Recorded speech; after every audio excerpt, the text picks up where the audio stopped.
الله الرحمن الرحيم. الحمد لله رب العالمين، وأصلي وأسلم على نبينا Muhammad وعلى آله وصحبه أجمعين.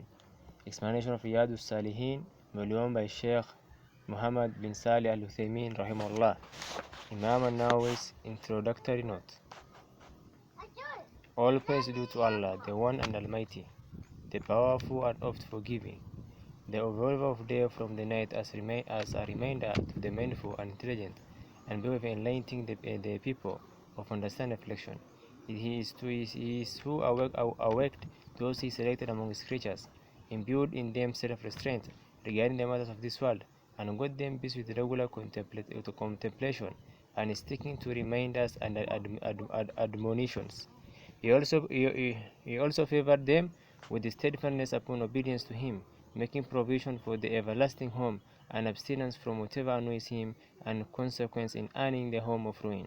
They will stick to that regardless of the changes in circumstances and times. I most perfectly praise and thank him, and exalt and venerate him. Likewise, I testify that there is no deity of worship in truth except Allah, the beneficent and bountiful, the compassionate and merciful. I also be witness that Muhammad is servant and messenger, his beloved and close friend, the guide to the straight path and caller to the straight religion.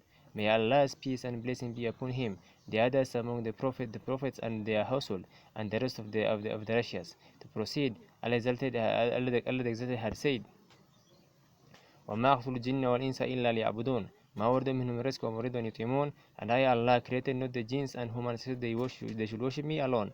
I seek not any provision from them, that is provision for themselves or for my creatures. Nor do I ask that they should feed me, that is feed themselves or feed themselves or my creatures. Ainam.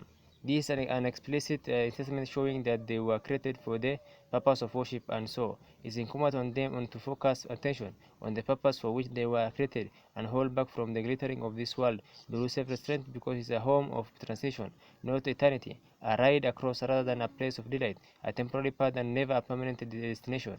For this reason, the mindful amongst its people are worshipful, and the most sensible of the people in it are the self-disciplined. Allah Exalted said, "Very the likeness of this worldly life is as the water, rain, which we send down from the sky. So by it arises the intermingled produce of the earth, of which men and cattle eat, until when the earth is clad with its adornment and is beautified, and people think that they have all the powers of over it. Our command reaches it by night or by day, and make it like a clean moon harvest, as if it had not flourished yesterday.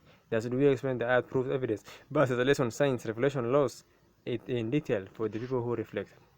The verses with this meaning are many. He was right who said, Allah certainly has conscious servants who held back from this world-fearing trials. They completed it, and when they realized that it is not a permanent home for the living, they considered it a vast sea and took goods in it as its ships. If it is true condition is what I have described, and our circumstance and the purpose of our creation, as I have cited, then it is incumbent upon the legally responsible to direct his mind to follow the lines of conduct of the select and take the path of the people of sound intellect and deep contemplation. He should prepare for what I had pointed to and be cautious of what I warned against.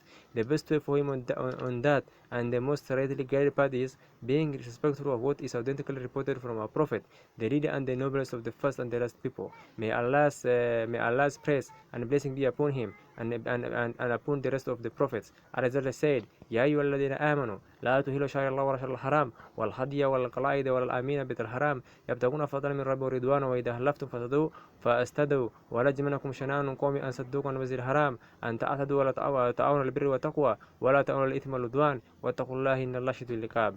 He help you and another in a bir and al-taqwa, virtue, righteousness and pity. Al-Ma'idah. It's also identically reported for Allah that he said, Allah will come to the aid of the servant as the servant helps his brother. He also said, whoever guides towards any good deed will have the reward of the one who does it.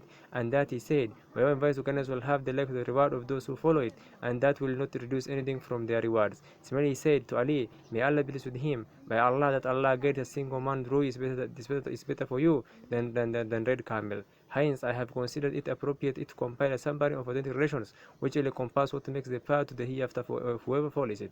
It also includes its reward and outward manners, consisting of narrations of encouragement and warning, and other manners of those upon the path of righteousness. Narrations regarding asceticism, heart-related acts of worship, moral rectification, soul purification, protecting the limbs and removing its shortcomings, and that's among the goals of those who truly know their Lord. In it, I will stick to mentioning only clear authentic hadiths referred to the popular reliable books. I will also proceed the narrations in the chapter with the verses of the Noble Quran, and give brief note about whatever requires outright spelling out of the vowels and the alphabet.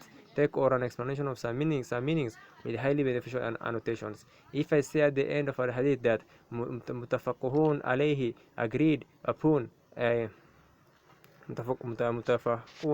upon, that means it is reported by Al-Bukhari and Muslim. And I aspire, if this book is completed, that it offers guidance to whoever pay attention to it towards tremendous good, and protect him from various forms of shameful and destructive deeds. I implore any brother who finds benefit of any form in it to participate for me, my parents, my teachers, and those who love us and the entire Muslims. In Allah, the bounteous is my reliance, and to Him I trust my affairs and hope, and Allah is sufficient for me. Is the best of those is the best of those to trust. Is the best of those.